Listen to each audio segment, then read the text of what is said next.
Welcome to the YoggNation, the Spirit of Gratitude podcast on the Integration platform. Hello, friends. My name is Yogesh Patel, and this podcast focuses on bullying, self-awareness, and our inner spirit, inviting high-profile guests to share their experiences on these relevant topics.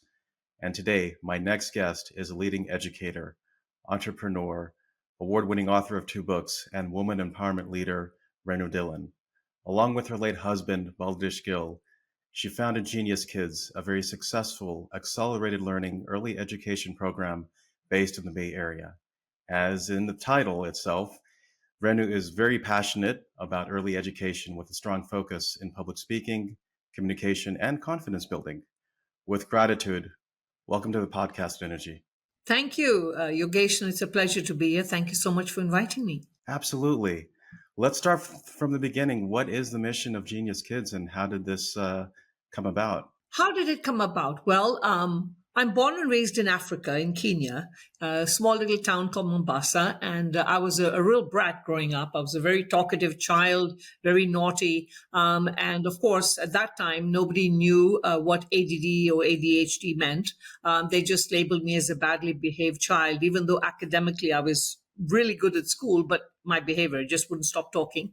So my mom put me into this, we were limited with the activities we had of a small little town. So there was a little British theater club.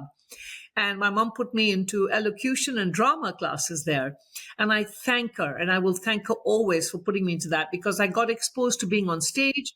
I got exposed to being in plays and doing different characters. And that's where I think public speaking became part of my life. And I got so involved in learning about the etiquette of speaking and confidence that I think that's been one of my biggest assets. And then fast forward, coming here to this country, I found that none of the schools had this. I had my 2 little girls and I wanted to put them in programs that would focus on public speaking. And I couldn't find anything. There was nothing in the public schools. There was no private technically lessons. And really everything starts at middle and high school as speech and debate. And public speaking is not speech and debate. It's the etiquette of speaking. And then I was also in a recruiting position and I realized how much adults, we'd have these amazing resumes, but we lacked confidence and the ability to interview. So I felt it was so important to have a program that would introduce children to public speaking right from the time they're little. And that's really how the birth of Genius Kids came about. And my late husband, Gil, and myself, we were both very much into elocution and stage performances. So we felt there was a need for Genius Kids. And we started that, and now it's transformed into this full-blown preschool, infant center. We've got different levels. But really, it started with just teaching public speaking once or twice a week to children. So that was the birth of Genius Kids, really. And curious to know, technology as an educator, helpful or hurtful in a child's development when it comes to... Yeah, we incorporated technology in Genius Kids from the day we opened our school. We have smart board learning. So that's another thing that I introduced in Genius Kids, which I don't think many centers have, or very few have, is smart board learning, interactive learning. Because again, when you have ADHD, you struggle with just listening to this voice speaking to you every day. I can't be in a classroom with just a human being is talking to me. I need visuals. I need music. I need interactivity. And I've included that. And it has been one of the most effective tools for teaching because you're stimulating all the senses. Whereas when the traditional way of learning is just sitting in a classroom listening to a boring teacher talk, kids like myself will switch off. We need to have engagement, and that's what our program involves, is engagement. It's beyond the engagement. It looks like it's a lot more interactive in terms of the relationship between the child and technology and the parent and the student. True or false? Yes.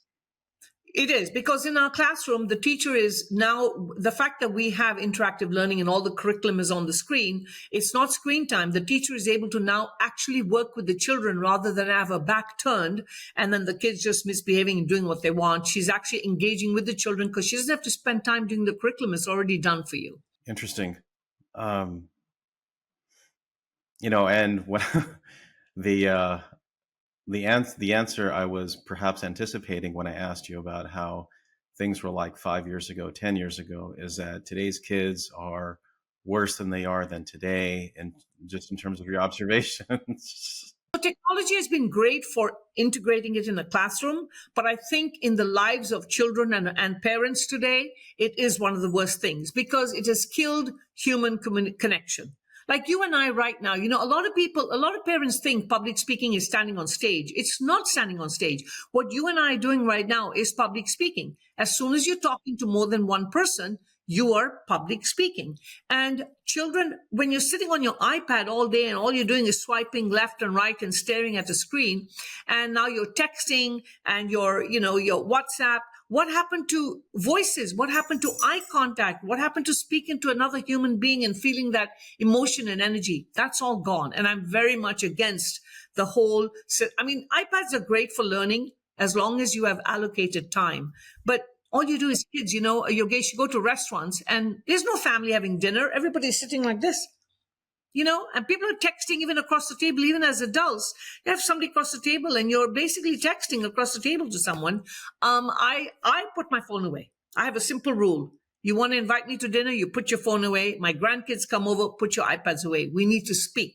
We need to go back to the traditional way of conversations. But there's an underlying theme of parenting involved. Again, the parents have to be disciplined themselves in order to teach that discipline to the kids.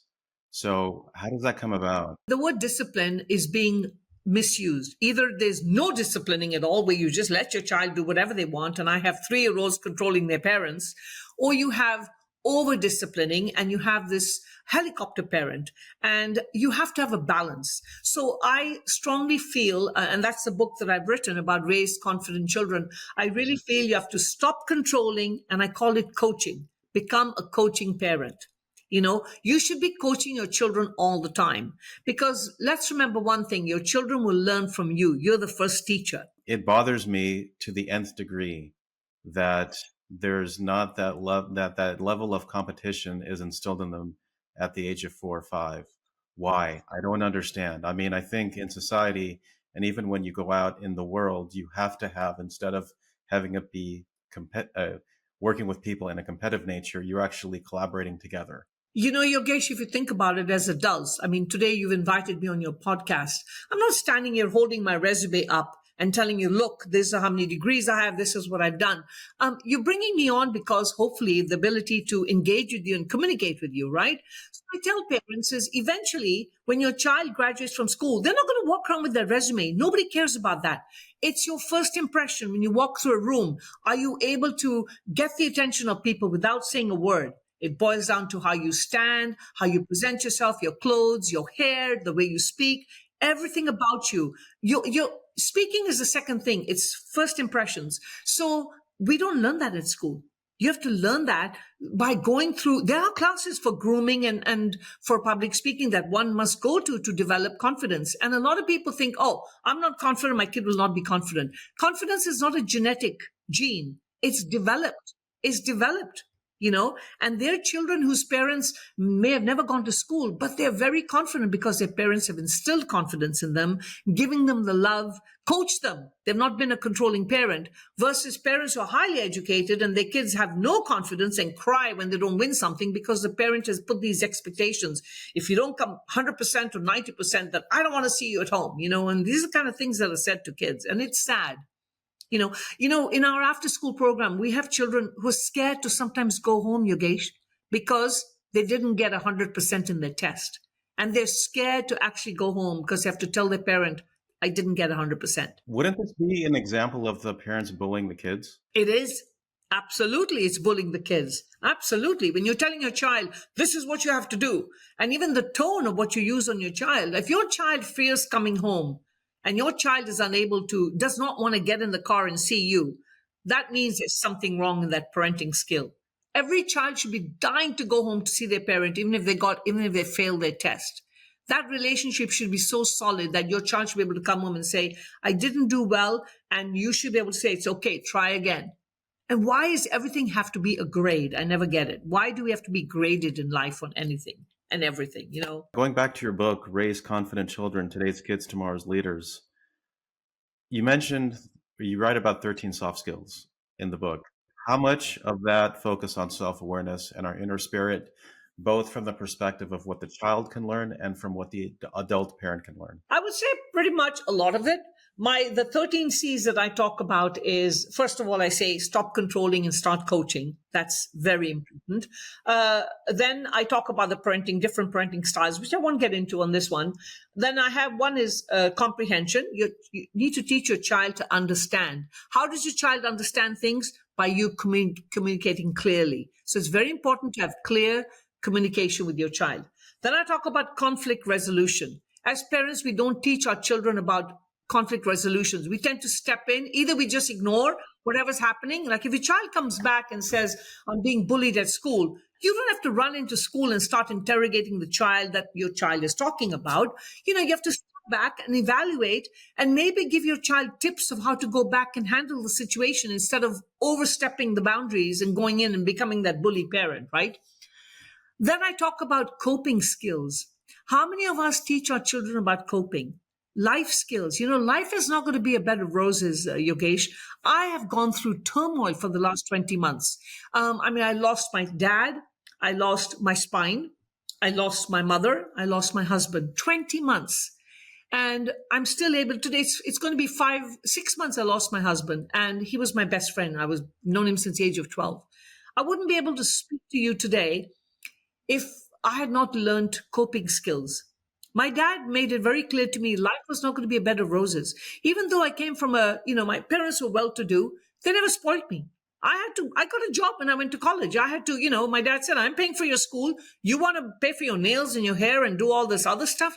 Go figure it out. And so I think one of the most important things I learned is how to cope, and I'm not saying I don't fall apart. I do fall apart, but I've learned how to get things together, get myself together, distract myself, find ways of coping with the pain. So how do you do that? I mean, for me, it's breathing, it's staying present. That's me again. I lost my mom not long ago. What do you do? I celebrate their memories. I literally celebrate their memories all the time. I talk to my parents. I talk to them all the time. And sometimes I think when people are driving next to me, they think I've gone crazy because I'm just talking to the sky. But I talk to them. For me, I believe that they continue to live. The other thing I talk about is charisma. Let your child develop their own charisma. Don't try and make them you. Let them develop themselves. Compassion. You talk about self-awareness. I'm huge about compassion. Get your children involved in nonprofits, feeding the homeless, doing things. Why? Again, don't just do it because you need the high school hours. It should be a regular activity from the time you're little. Learn, people do it. Can you refer me to a nonprofit? I need to get my child's high school hours. They do the 14, 16, 20 hours and they're done. No, it should be a regular thing. Wednesday should be maybe a day to go visit the homeless, where you donate a little bit of food. You don't have to do crazy things. Even taking some non-perishable items to a place or giving away something, I think that's so important. I mean, how hard is it to raise a good person? I mean, I have two girls, 23 and 20, and my responsibility in this world to them is not, certainly besides food, shelter, clothing, it's simply to raise two people that have a good head on their shoulder. That's where it starts. That's where it stops. Everything else in between is going to be up to them. It's the energy that they project onto the world, and just being good human beings. That is my blueprint. But again, I only learned that through my own experiences, right? And how I observed the world as a young child in terms of the things around jealousy, a lot of, and just that angerness, that awareness, the snootiness, that all factors into me in terms of who I am and how and of course my wife, more important than me when it comes to raising our kids. But again, it's that sense, and kids observe that, kids see that. I think as parents, many of us, we forget, we think our role is to just have a child and educate them. That's not. Education is, one of the things, but more importantly is to raise, like you said, a good human being. And if you instill compassion, human connection, a good communication skills, being conscious, Be conscious of what's happening around you. I'm shocked sometimes, when I was teaching myself how to walk again, and I would be going into a store with a walker. I'd be shocked how the person in front of me would just go through the door and not even hold the door for me, knowing that I need both my hands and walk. I mean, simple things like that are so important to teach your child. Is be conscious of what's happening around you. You know what's happening, and sometimes that consciousness will help you understand how other people are feeling next to you, which brings you down to the kind of things we say when we're angry or jealous. So just so important. And then kind of going back to your earlier comment about, the coaching that it takes. And I picked up this from your blog on your website, which reads, change happens from within. So do whatever it takes to build yourself up emotionally, spiritually, and physically. Focus on your emotional health, as it will be your stairway to building a new normal. And I say this for the person that is perhaps listening to this podcast in a quiet corner of their room, reflecting on the messaging and the words that you describe. Change happens from within. So in spite of the environment that you have in your house or perhaps outside, it all comes back to, I believe, the answers are within ourselves. You just have to go out and have the courage to find out those answers and not give up. Absolutely. And I think you have to be willing to change. And I think as adults, we all need to understand. A lot of people say, well, I'm not going to change. I'm already in my 60s. We can change every day. If I look back how I was when I was 20, how I dealt with situation when I was 20, 30, 40, 50, 60. I'm going to be 64 now. Very different. The same situation I'd have dealt with very different when I was 30. We have to be willing to change. Self-reflection is very important. And the acceptance, you should be able to criticize yourself without hurting yourself. None of us are perfect. And we all know our good points, our positives and our negatives. When you have your positives, that's great. Work on your negatives. If you know, for example, you have a bad temper, you need to work on that. If you know, for example, that you have a tendency of gossiping and being bitchy, you need to work on that. I mean, these are things we have to work on. And you can't say, I'm not going to change. The other person has to change. No. People think parenting is difficult. It's challenging. It's not easy to be a parent, but it's a responsibility you take. When you decide to have a child, you have to take on that responsibility of finding the time to be a parent. A parent doesn't mean, like you said.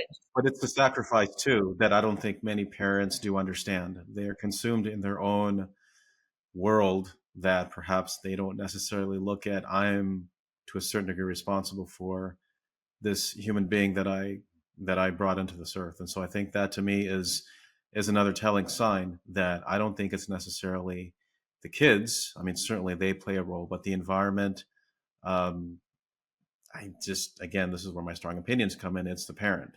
And Yogesh, I think one of the things I strongly believe in as parents, and especially if they're young parents listening to the podcast today, use the word I love you as generously as possible. Start your morning. What's wrong with telling your child, good morning, do you know how much I love you? Those kids need to hear that. Even if they've done something yucky the night before, it's okay. Don't ever go to bed angry. You can pick up that argument again in the morning if you like, but always say I love you at the end of the night and always say I love you at the beginning of the day. Because you know what? Life is too short. We just don't know what's going to happen. And for a child to go to school thinking their parent is angry with them or doesn't love them anymore, that is the worst thing you can do to a child. And simple little things. Put little notes in their lunch boxes, little stickers on the wall. Kids, you believe it or not, kids need to be told I love you, even more so when they're teenagers. Because that's the time when your hormones kick in and you think, you start having a lot of conflicts with your parents because, your curfew time kicks in. Use that word, I love you, as much as possible. I mean, every time I converse with my grandkids, I'll say, I love you. And I don't expect them to say, I love you back all the time because sometimes they roll their eyes like, how many times are you going to say that to us, Nani? But you know what? You have to use that word lavishly and generously because that's confidence building. You're building confidence. I would even say to each other as adults, right? I mean, just the fact that I love you, or maybe, yeah, I would even say that even as adults, you say that to one another on a phone call. Yes, to your spouse and your friends, Yeah, I mean, I don't know. Again, it goes back to culture. Many people are raised in households where they don't use the word I love you. And I don't know why. I'm not saying go around telling the grocery clerk, I love you. I'm talking about just the relationships that you build within yourself, even your friends. And, having gone through what I've gone through recently, when people call, sometimes people say the most ridiculous things. I think people have to learn what to say. You can never call and tell someone who's lost a loved one, time will heal. Don't worry, you'll get over it. Those are things, again, you have to learn about the right words to use. Again, it goes back to your confidence. Sometimes just calling and saying, I'm here for you. That's enough. You don't have to give them lectures about it was their time to go or, life will move on. These are not things you tell anyone. And again, how do you? Well, those are empty words anyway, right? Because, I believe that they're empty words without a backbone. Because, in my instance, losing a parent is very different than losing a relative. So, like yourself, I still, and if I can't hear my mom's voice, I'll just say, "Hey, mom, how are you? How's your day up there?" Right? This was my day. That you and I do the same thing every day. That's what I do all the time. Well, Renucci, this was too short of a podcast episode. Would love to provide you updates and perhaps over time bring you back. Thank you very much. And I look forward to being back, hopefully another podcast as well with you. Thank you. I would love to have you back. Thank you, Renucci. Take care. Bye for now.